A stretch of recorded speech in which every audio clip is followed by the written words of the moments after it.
Hello, so I just finished class and now I have to pack for Kelowna, which is going to be very interesting.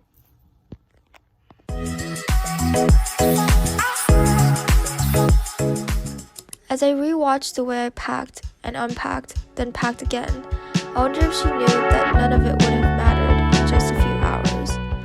Hello, we are now in the parking lot waiting for Paul. Most of the quotinglifepodcast here.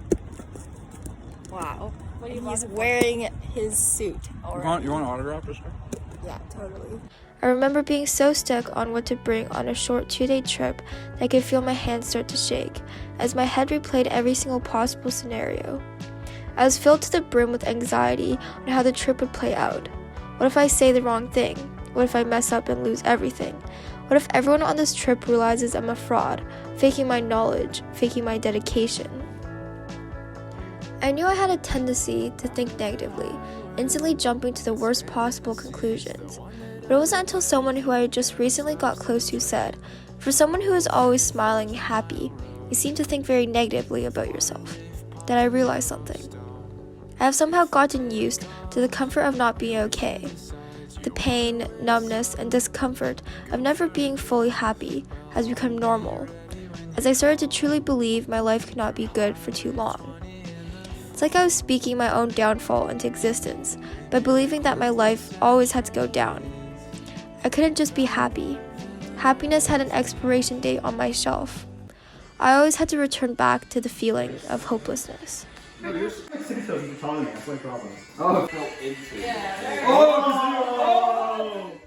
But somewhere along this trip, maybe I was experiencing all these things that even 3 months ago seemed impossible, that made something click. I got to walk around showrooms, drinking rosé at 11 a.m.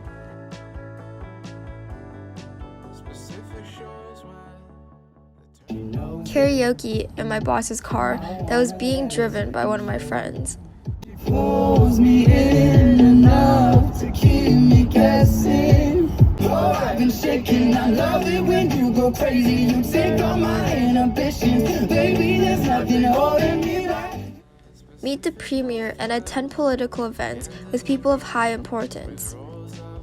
Spend a night cooking dinner and playing games with a group of people I never thought I would ever get close to. Oh, guys, here. I'm gonna get it. Grab it fast delivery. Lock it when he comes back. Somehow, in those hectic 48 hours, the dread of having to return to my boring, mundane life never crossed my mind.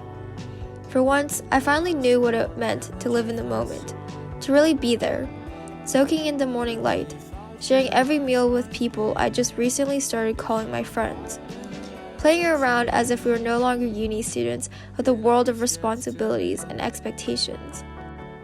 When it was finally time to leave, it felt different. For once, I didn't mourn the loss of a place that seemingly allowed us to escape reality, because there was nothing to escape. This trip wasn't just some break in the system, a place to go in order to finally be free of my default of never being truly happy. It was a part of my story, a part of the reason why giving up isn't an option. If I had ended my story at any of those various times throughout my summer, or even throughout my first year, then this chapter would have never existed. And while I would have said it doesn't matter if I never get to experience something, because if I never know of it, I'll never miss it. But somehow, I'm starting to think I will. I'll mourn for all the friendships I'll never get to make. I'll mourn for all the opportunities I will miss. I'll mourn for the life I'll never get to live. So why am I still not living? Why have I accepted the default back to unhappiness?